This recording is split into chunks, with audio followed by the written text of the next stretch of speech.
Good morning, dear students. A warm welcome to all of you for our today's digital session for the subject Science and Technology Section A. In our previous session, we have completed with a part of textual exercise for chapter number 4, Measurement of Matter. We have completed up to question number 5. So, in today's session, we are going to continue with the discussion of textual exercise and also the additional questions and activities for this chapter. As such, if you refer this chapter, there are no activities. All the activities are removed by the education department due to the pandemic as a reduced part of our syllabus. So we proceed to the next question. After question number 5, question number 6 is omitted because large number of derivations or you can say complications are there over there. So we start with question number 7. Deduce the number of molecules of the following compounds in the given quantities. Deduce means calculate, find the number of molecules. The first compound is 32 grams of oxygen. Mass of oxygen is given. So mass of oxygen in grams, that is small m, is equal to 32 grams. So the first thing is what is given we will write and what you have to find out.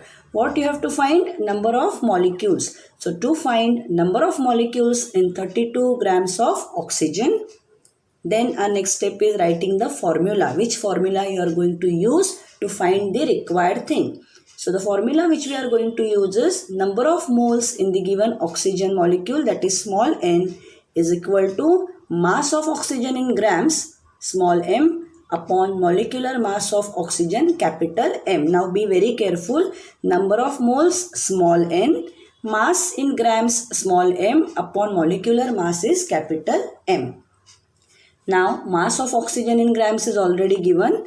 You have to calculate the number of moles. So molecular mass is the next thing which you have to find out. So molecular mass of oxygen, oxygen molecule means O2. So atomic mass of oxygen multiplied by 2, that is 16 multiplied by 2. Atomic mass of oxygen is 16, that comes out to 32. Now don't worry, for question number 7 we will be, if any question is asked on this part in the exam, we will be providing you with the atomic masses of the elements which are included in that particular compound. Now, once you get the value of M as 32, substitute in this formula. So, number of moles N is equal to mass of oxygen in grams is 32 upon molecular mass you have got as 32. So, 32 divided by 32 comes out to 1 mole.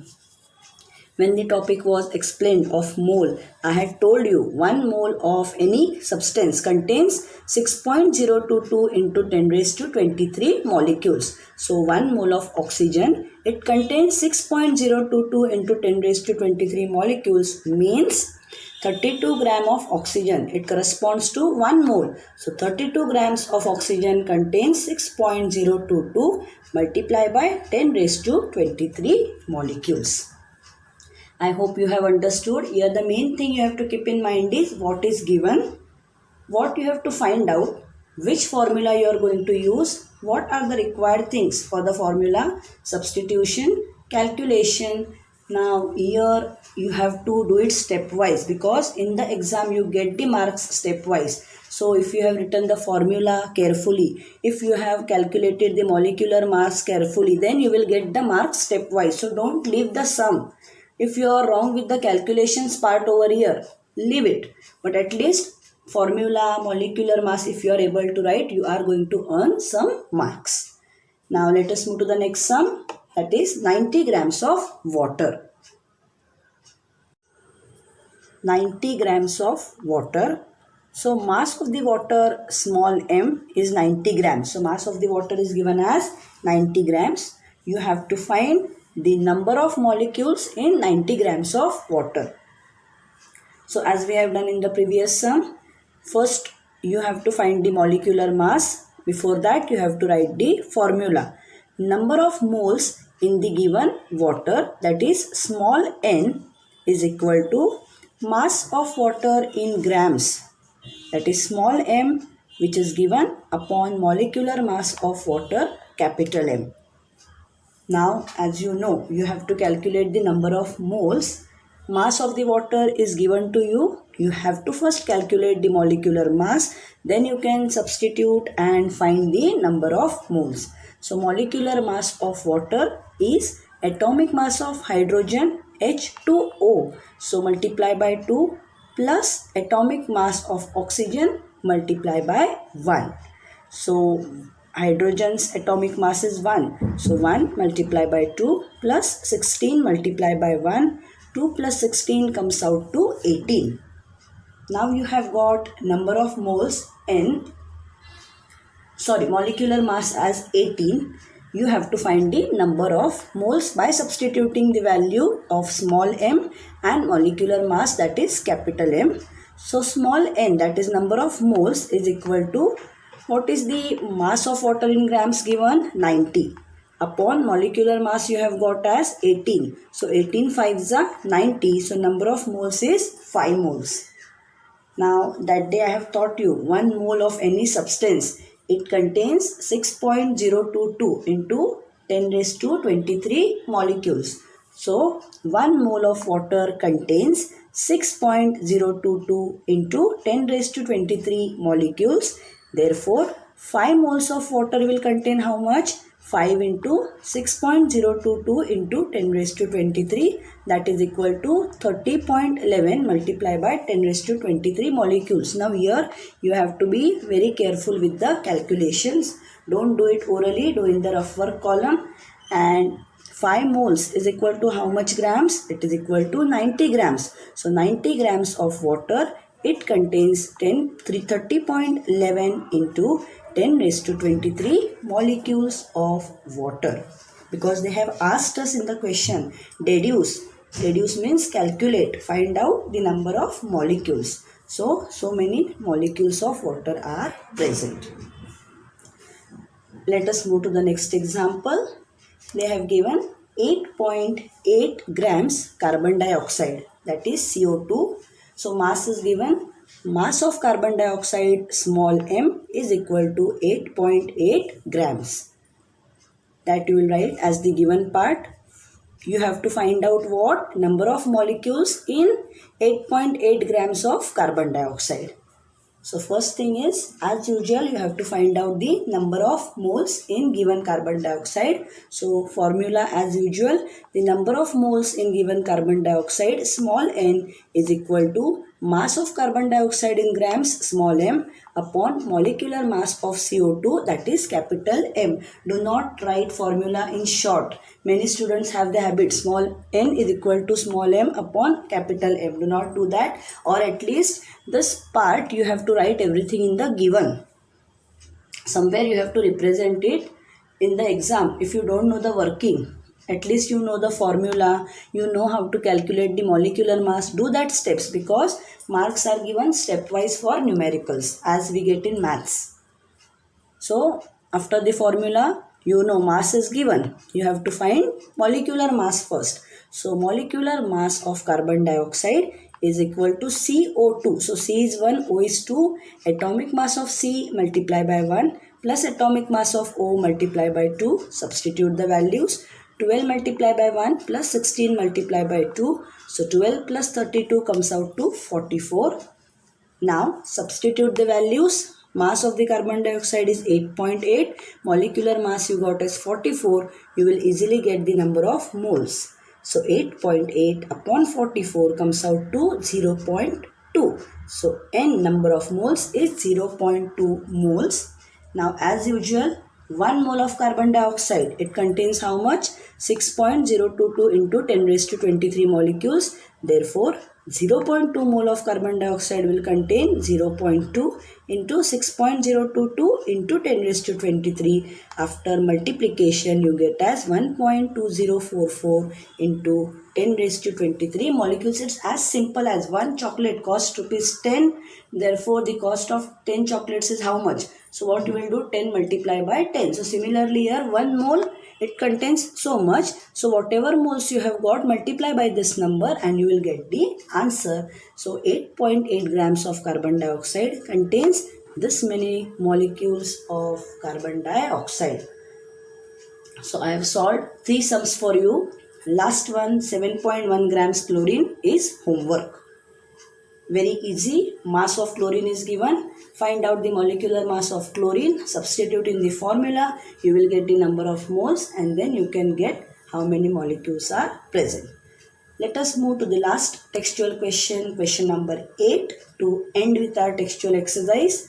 If 0.2 moles of the following substances, means now here 0.2 moles means now n, small n is given, of the following substances, means whichever substances are given in the question.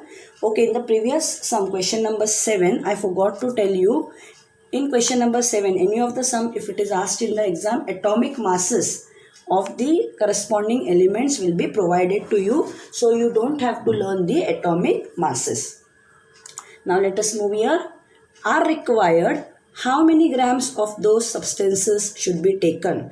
Now how many grams? In the previous sum they had given grams and you were asked number of molecules. Here number of moles are given. You have to calculate how many grams. Same formula which we have applied in the previous sum. Only some information is given, vice versa, nothing else. So the first compound which they have given here is sodium chloride. N, small n is given as 0.2 moles. To find mass in grams of 0.2 moles of NaCl. In the previous sum, mass in grams was given. You had to first find small n and then number of molecules.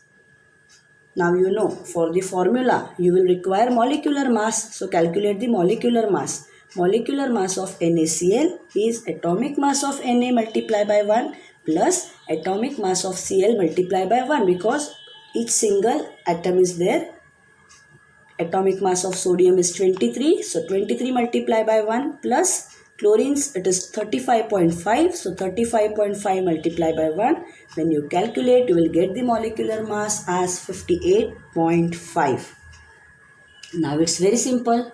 Number of moles in the given NaCl, that is small n, is equal to mass of NaCl in grams, small m, upon molecular mass of NaCl, that is capital M. See, the same formula everywhere we are applying. So please study the formula by heart. Only the change will be in whatever substance is given. In the first sum, in question number 7, it was oxygen. So here it will be oxygen everywhere. In the second sum, they had given water. So number of moles in given water, mass of water. So here it is sodium chloride. So everywhere we have mentioned sodium chloride. That is the only change. Remaining formula is the same. Now number of moles, how many they have given small n? 0.2. So 0.2 is equal to mass in grams you have to find out. So small m upon molecular mass you have got as 58.5.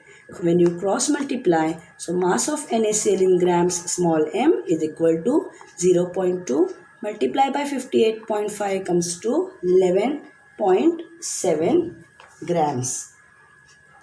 Multiplications you should be very careful. Let us move to the next part.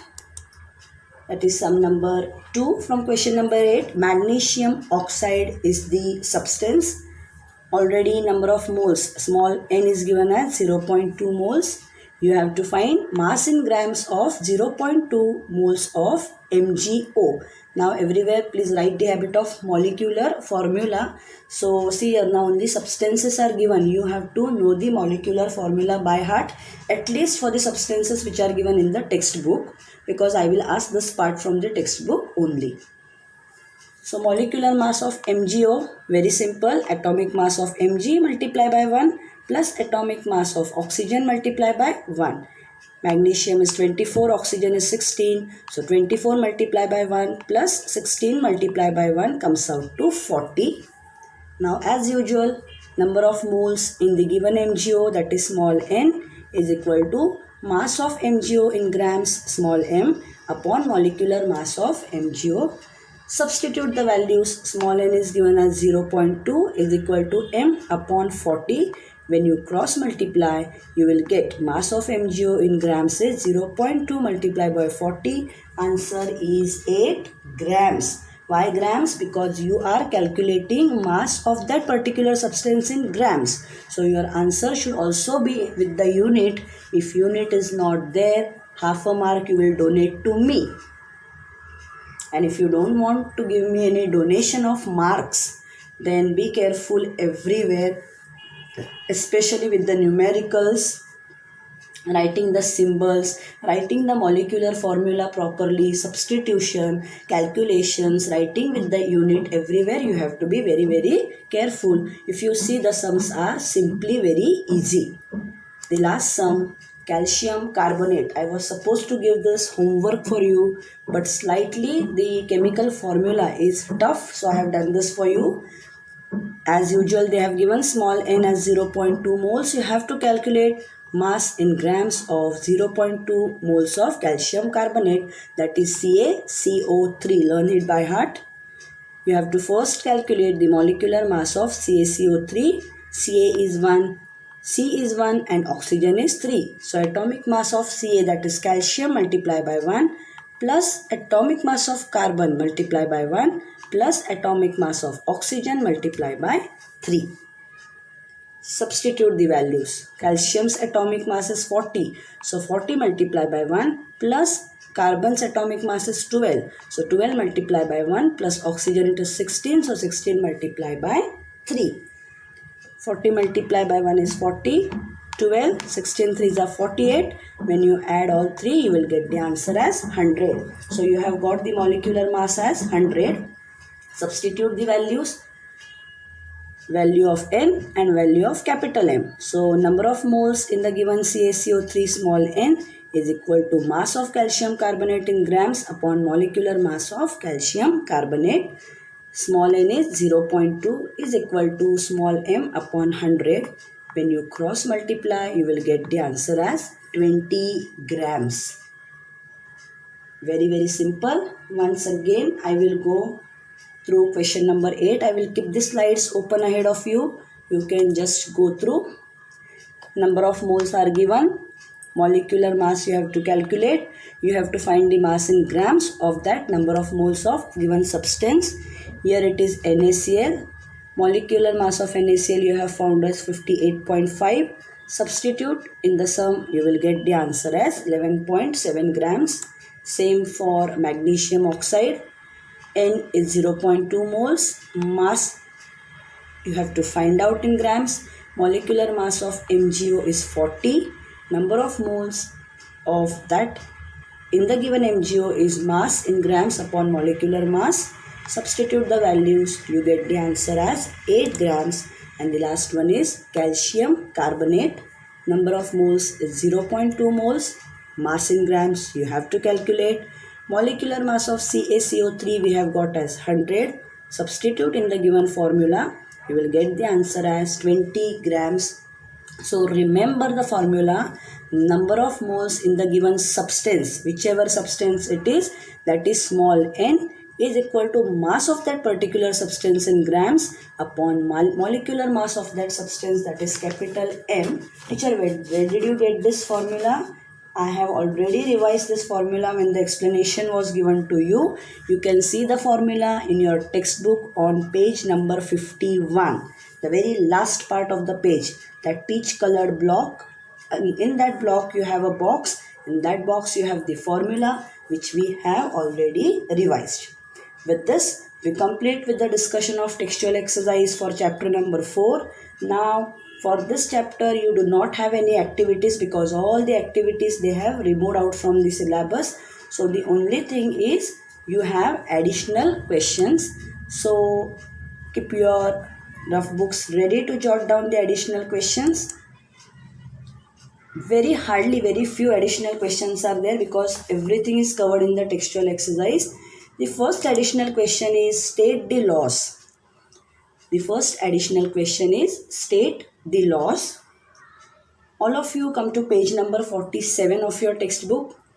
Page number 47. On this page you have two laws which are extremely important and that is not covered in the textual exercise. So this question I will make you write in your notebook.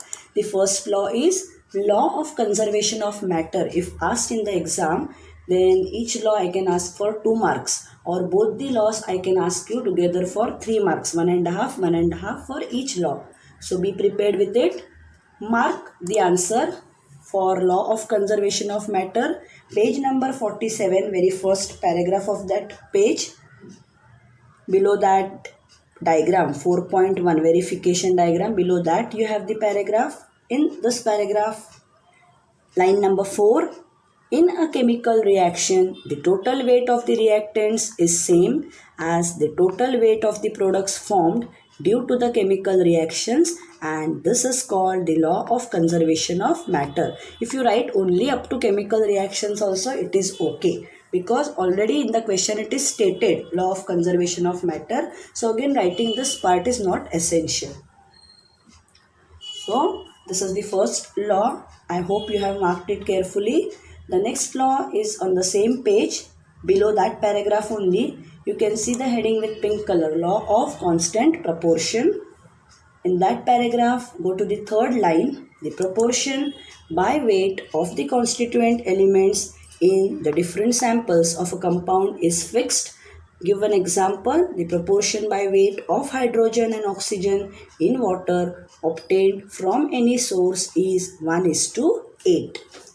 If this law of constant proportion is asked in the exam, kindly support your law with a simple example. You can give an example of water, the proportion of hydrogen and oxygen, or in your textbook you have one more example of carbon dioxide. That also you can give.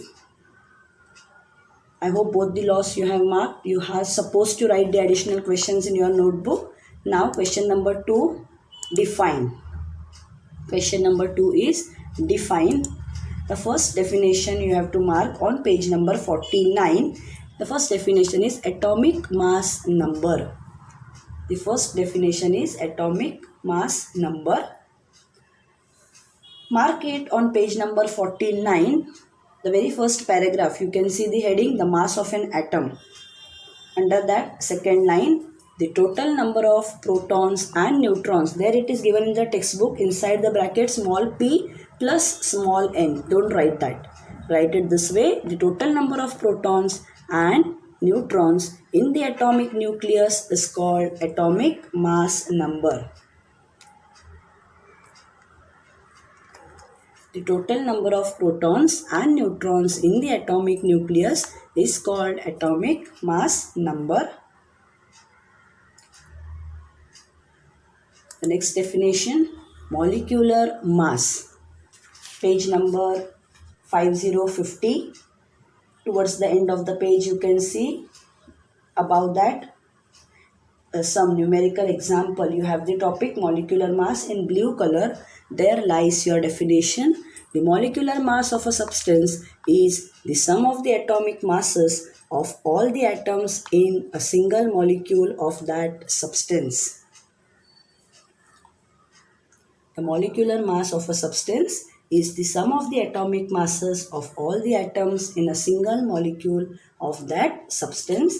And the last definition to end up with your textual exercise is valency, which is given on page number 53 of your textbook. The very first line of that page. Below that, can you recall activity? Very first line. The capacity of an element to combine is called its valency. With this, we end up with the textual exercise and the additional questions for chapter number 4. Each and every numerical example is done for you. So, just if you are having your textbooks, one by one we will go through that page to check out whether all the activities are removed from the syllabus. If you refer page number 46, can you recall activity they have reduced from the syllabus? And below that you have the 2 activities in yellow block. Out of that, 1 activity is already done for you. Then page number 47, there are no activities. 48, can you recall again they have reduced from the syllabus. 49, research activity also they have removed. Page number 50, can you tell activities removed from their side. Make a list and discuss, that activity also they have removed. Page number 51, on the top you have use your brain power. Calculation of molecular formula, that all the molecular masses I have done for you. Other all activities they have removed. Page number 52, there are no such activities. Page number 53, no activities. One which is there, they have removed out. Page number 54, always remember research, they have removed. Both the tables I have done for you. 55 activities they have removed. Can you tell and use your brain power? So whatever on page number 57, if you see, you have that use your brain power, finding out the chemical formula. That I have not done for you because many chemical formula calculations are there in textual exercise. You can see question number 3. That many are enough for you. Why? Because already that ions radical start they have removed out. So whatever chemical formula steps are there in question number 3 of textual exercise, that much only you have to prepare for your exam. With this, I declare that chapter number 4 is fully over. Now without wasting time, we have some amount of time. So let us just get an introduction to start with chapter number 11, which is the last chapter remaining for our syllabus. Reflection of light. Look at this word, reflection of light. You all know what is light. Light is an electromagnetic radiation. Now it is an agent. Light is an agent which gives us information about what is happening in our surroundings. Now you all enjoy the various wonders of nature. You enjoy the sunrise, sunset, the formation of rainbow only because there is light. We should be thankful to God because He has given us eyes to see nature, and not only because of our eyes, but it is only because of the light that we can see the green vegetation, the colorful flowers, the deep blue skies, everything in this beautiful world which is created by God. And in this chapter, we are going to study something related to light, how light reflects differently from the various surfaces which are there around us. For that, we have to study about the mirror and the types of mirror. You have already learned that the reflection from the smooth, flat surfaces is regular reflection, while rough surfaces reflect light irregularly. So, the first topic is mirrors and the types of mirrors. Now, what is a mirror? First thing I will just like to highlight what is a mirror. In scientific language, if you want to speak about mirror, a surface which reflects light and creates clear images is called a mirror. A surface which reflects light and creates clear images is called a mirror. Means in simple terms, a mirror is a reflecting surface. Now the two types of mirror which we are going to study in this chapter are plane mirror and spherical mirror. Now this chapter is very short, but the terms you have to remember carefully because ahead in the 10th standard you have one more lesson based somewhere on this type, lenses. Here we are studying about mirrors, there we are going to study about lenses. So just we will get introduced to the first type of mirror, that is plane mirror. What is a plane mirror? Every day you get up in the morning and before coming to school or going out anywhere, where you first take a visit, you take a visit in front of the mirror. You stand in front of the mirror to observe yourself, whether you are looking good or there are any changes which you have to make with your physical appearance. So that is a plane mirror. And a plane mirror, it is made by coating the back surface of a flat and smooth glass piece with a thin reflecting film of either aluminium or silver. And to protect this reflecting film and to make that side opaque, another coat of that substance like lead oxide is given over it. This is an example of photograph of a plane mirror, and you know they are used in various activities in our day-to-day life. So this is about the plane mirror. Now what are the different types of images which are formed by the plane mirror? We are going to take up in our next session, which will be there on Thursday. This chapter, as I have told you, is very small but slightly difficult to understand. So before you attend my next session, kindly go through page number 116, 117, 118, 119. So whatever topics will be taught to you, you will understand them very carefully.